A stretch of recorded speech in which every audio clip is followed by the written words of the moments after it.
أعوذ بالله من الشيطان الرجيم. بسم الله الرحمن الرحيم.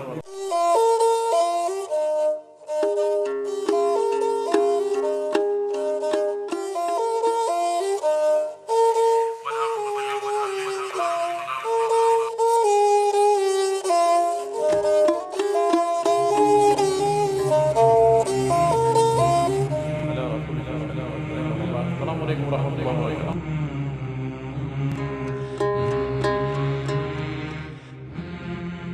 Ушул көрсөтүүгө даярданууда колума бир китеп түштү. Ислам жана саясат.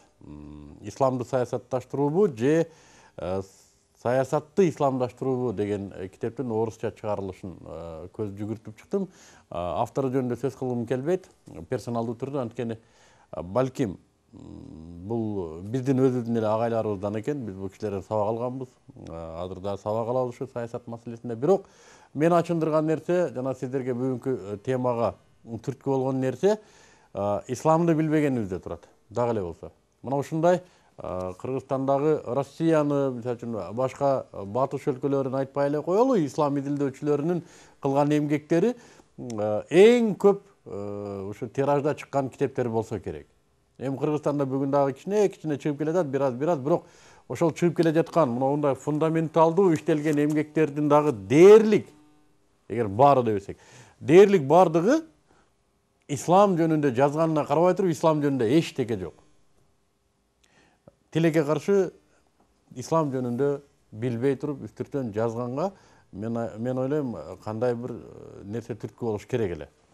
Бирок ошого карабай туруп, бүгүнкү темага мен ушул сиздерге сөз кылууга түрткү болду ушул китеп. Эмнеге десе, биздин мына ошо алдыңкы интеллигенциябыз, биздин ошо илимпоздорубуз, мына ушул Советтер Союзунун учурунда фундаменталдуу илим изилдөөнүн усулдарын үйрөнгөн устаттарыбыз бүгүнкү күндө Аллах субхану ва таала адамдын кийлигишүүсүз таризде кирип келе жаткан исламды үйрөнө албай, балким туура эмес үйрөнүп жаткандыгы албетте бизди ачындырбай койбойт. Мейли.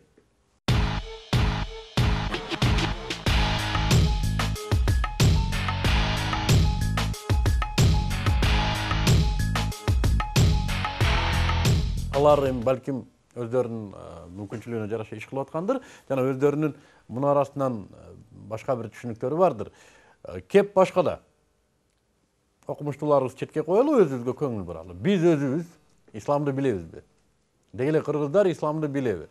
Акыркы ошо гезит барактарында ислам жөнүндө окусаңыздар, дээрлик чыккан макалалардын көпчүлүк бардыгында эле кыргыздар исламдан алыс болгон, кыргыздар тоо таштарга сыйынган, кыргыздар андай болгон, мындай болгон деген дейди пикирлер көп чыкчу болду.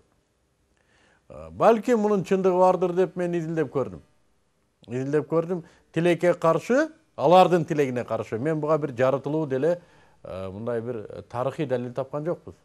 Албетте, кээ бир фрагменттерди эске албаганда.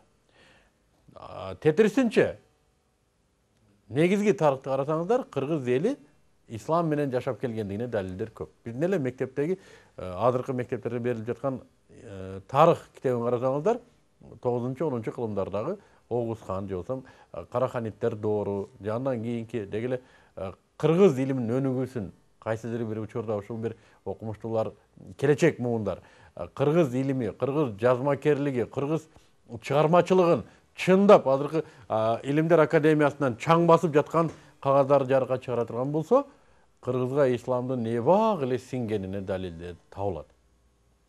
Мына Сафет Буландагы комплекстер же болбосо биздин өзүбүздүн эле элементардуу эле кичине акылыбызды жүгүртсөк, биздин ата бабаларыбыз ислам менен жашагандыгына далил көп.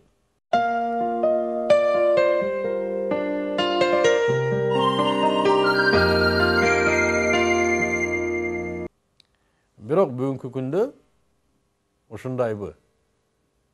Мына биз кыргыздар өзүбүздү көтөрүшүбүз керек, биз кыргыздар бийик болушубуз керек, кыргыздар улуу эл.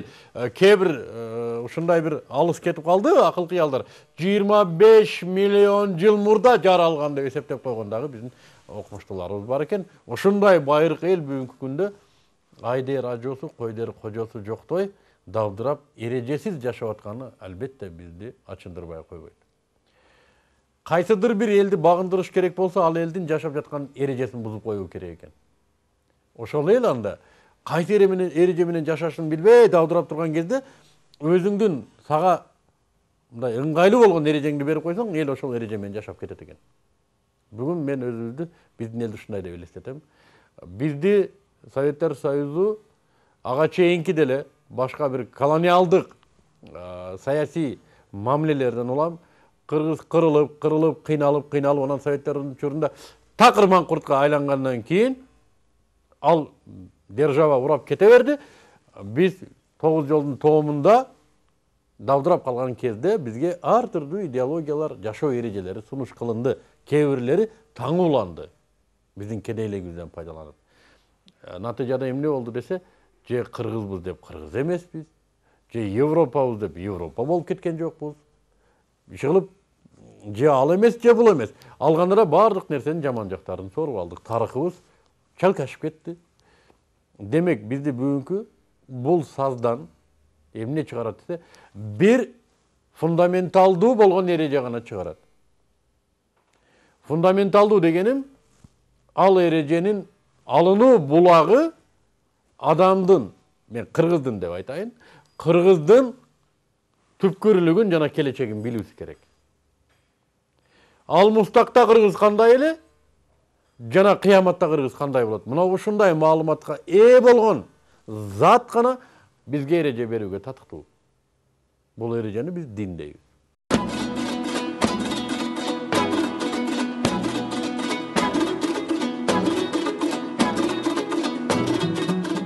Акыркы дин ислам. Демек, мен бүгүн суроо коет элем. Кыргыздар оңолуш үчүн эмне кылыш керек?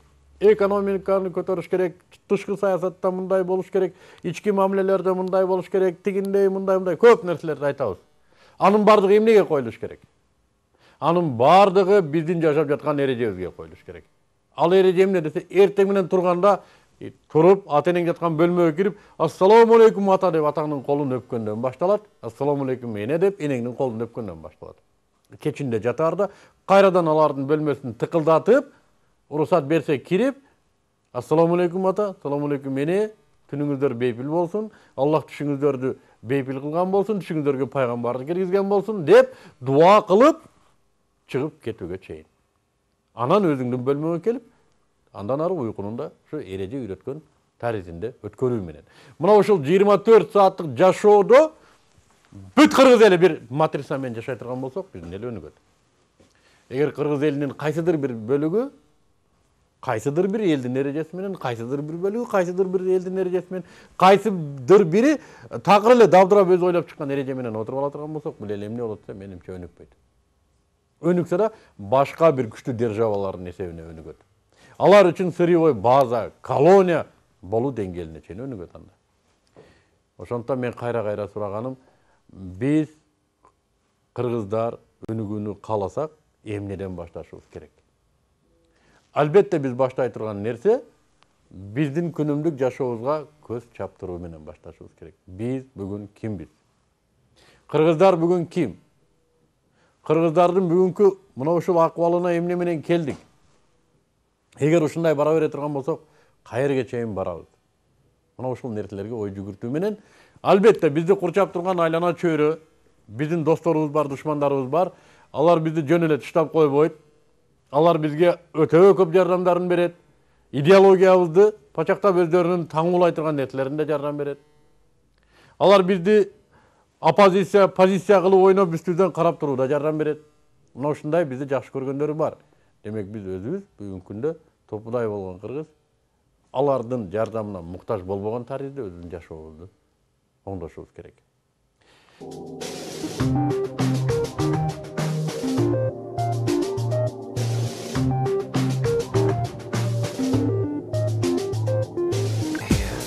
Мен дайым ушу мисалды айтып келем.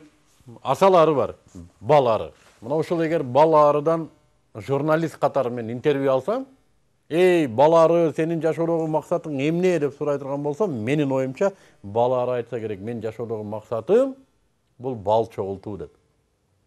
Арынын жашоодогу максаты бал чогултуу турбайбы деп мен табиятка көз чаптыра турган болсом, балары мына ушул бал чогултуу менен алек болуп жүргөнүнө карабай туруп, табиятта бал чогултууга караганда бир канча эсе маанилүүрөөк иштерди аткарат экен, операцияларды. Алардын бирин эле айтып коеюн, мисалы үчүн өсүмдүктөрдү чаңдаштыруу.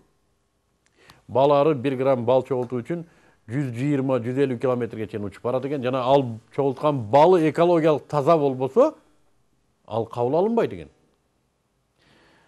1 грамм бал чогултуу үчүн 1,5 миллион гүлдү өтөт экен. Жок эле дегенде. Мына ушундай мээнеткеч жаныбар ушу бал чогултам деп жүрүп, табиятта бал чогултуудан дагы олуттуураак болгон көп операцияларды аткарат экен. Алардын бири мен айткандай жана гүлдөрдү чаңдаштыруу. Эми караңыздар. Ушул эле баларынын алган мен берген суроосун адамдарга берип көрөлүчү. Сен жашоодо максатың эмне десек, алар айтышы мүмкүн. Бактылуу болуу, балдарды чоңойтуу, мамлекетке жардам берүү, тиги, бу. Бирок мунун баардыгы жанагы гүлдөрдү чаңдаштыргандай, аларды сугаргандай, алмаларды тергендей, табияттагы операциялардын бири. Ошолордун баардыгы эмненин үстүнө коюлуш керек эле десе, бал чогултуунун үстүнө коюлгандай эле адамдардын мына ошол күнүмдүк жашоосун уюштуруп тура турган уюлдук, борбордук болгон түшүнүк эмне десе, алардын жашоо эрежеси. Мына ошол жашоо эрежебиз биздики бүгүнкү күндө ар кимибиздики ар башка болуп турат. Демек эмнеден башташыбыз керек туугандар? Биринчи кезекте биз жашоо эрежени издөөдөн башташыбыз керек. Демек биз жашай турган эрежеге биз өзүбүз талап коюшубуз керек. Мен жашай турган эреже, күнүмдүк эреже, 24 саат бою ар бир минутта мен ушундай принципте жашайм. Мен ушундай позициядамын. Мен момундай көз караштамын. Мен мындан тайбаймын деген эрежелерибиз, принциптерибиз, тандоодо критерийлери болуш керек. Алар кандай десе, биринчиден мен жанагындай айткандай, эң авторитеттүү булактан болуш керек. Жана ал эреже адамдар жазган эреже болбош керек. Аны жазган зат биз алмыстыктан кыяматка чейинки тарыхыбызды биле турган зат болуш керек. Келечегибизди да биле турган зат жазыш керек алдын бизге. Ошондой талап коюшубуз керек. Эгер ал эрежеге адамдардын колу аралашкан болсо, демек бул бузулду. Адамдын акылы кирди. Адамдар келечекти билбейт. Адамдар тарыхты абсолюттук түрдө билбейт. Бул биринчи критерий. Өтө авторитеттүү булактан болуш керек ал эреже. Экинчиси, ал эреже биздин жашообузга ыңгайлуу болуш керек. Ал эреже биз үчүн чыгарылган эреже болуш керек. Бизди кыйноо үчүн эмес. Демек биз жашап жаткан эрежеде биз коомдон чыгып калып аткан болсок, бизди коом түшүнбөй аткан болсо, биз террорист болуп аткан болсок, же дагы башка нерселер болуп аткан болсо, биз биринчи өзүбүздү карашыбыз керек. Демек биз жашап аткан эрежебизде каериндедир биз чыныгы эрежеден алыстап калдык. Же түшүнбөй калдык. Мунагу караңгылык, надандыктын элементтери. Бүгүнкү күндө Кыргызстандагы мусулмандардын менин оюмча дүйнө жүзүндөгү эле дээрлик бүт мусулмандарга тиешелүү болсо керек. Негизги оорусу мына ушу өзү жашап жаткан эреже, динин билбегендикте турат. Кайсыдыр бирөөлөрү, ата бабаларыбыз мусулман болгон деп туруп эле мусулман болуп алган. Кайсы бирөөлөрү намаз окуп аткан мусулмандарды карап туруп эле таасирленип мусулман болуп алган. Кайсы бирөөлөрү балким аброй үчүн, балким мындай нерсе көп. Биз коомду угуп калабыз. Мына киши ажыга 9 жолу барып келип тур, дагы эле мынтип жүрөт. Мына молдо мынтип атат деп. Балким мына ушул исламды түшүнбөгөндүктөн болуп аткандыр. Бүгүнкү биздин кыргыздын негизги оорусу дагы мусулмандардын оорусу ушу өзү жашап жаткан мусулманчылык динин түшүнбөгөндүктө турат. Бул эмне болгон эреже өзү? Бул эмне болгон дин? Эмнеге адамдар бул дин менен жашаш керек? Эмнеге адамдар бул динди кабыл алышы керек? Мына ушулар изилденген жок. Мына ушулар болбой туруп, сырткы бир таасирлерден бул эреже менен жашап калды. Мына футбол стадионуна барып, футбол ойногон элдер ура, ура деп жолсом, гол, гол деп кыйкырса, сиз да гол, гол деп кыйкырып чыгып алып туруп эртеси үйгө 10 топ алып келип таштап койдуңуз. Футболка сатып алдыңыз, үйүңүзгө 33 номерде футболканы илип койдуңуз. Бирок өзүңүз футболчу болгон жоксуз да. Кечеки футболдун эмоциялык энергетикасынан таасирлендиңиз, бирок футболист болгон жоксуз. Бүгүнкү күндө биздин негизги катачылыгыбыз да ушунда. Ура менен мусулман болуп алдык, бирок өзүбүз жашап аткан эрежени түшүнгөн жокпуз. Себеби мунун сырткы көрүнүштөрүнөн уламай атпайбызбы? Эл айтканын мейли, өзүбүз деле байкап аткан нерселерди айтайлы. Мен мусулманмын деп туруп, мусулман кылбай турган нерселерди кылып атпайбызбы? арак ичип атабыз, сойкулук кылып атабыз, аңгилик кылып атабыз. Ошолордун баарын сураңыздар, мусулмансыңбы десең, капырмын деп айтпайт. Мусулманмын дейт. Арак ичип атканы деле алхамдулилля мусулманмын дейт. Буга биз сүйүнөбүз, албетте, көрдүңөрбү, биздин алкаштарыбыз деле арак ичкендерибиз деле мусулмандар деп сүйүнөбүз. Бирок бул өзү негизи ыйлай турган нерсе. Балким ал өзүн мусулманмын деп эсептер, бирок Аллах субханаху ва тааlanın алдында ал мусулманбы? Ал эми Аллахтын территориясындагы маселе. Бирок мен айтайын дегеним, биз эгерде өзгөрөбүз десек, коомубузду өзгөртөлү. Бир нерсеге жетишели десек, коомубузду өзгөртүшүбүз керек. Кыргыз эли бир нерсеге жетишебиз десек, коомубуз өзгөрүш керек.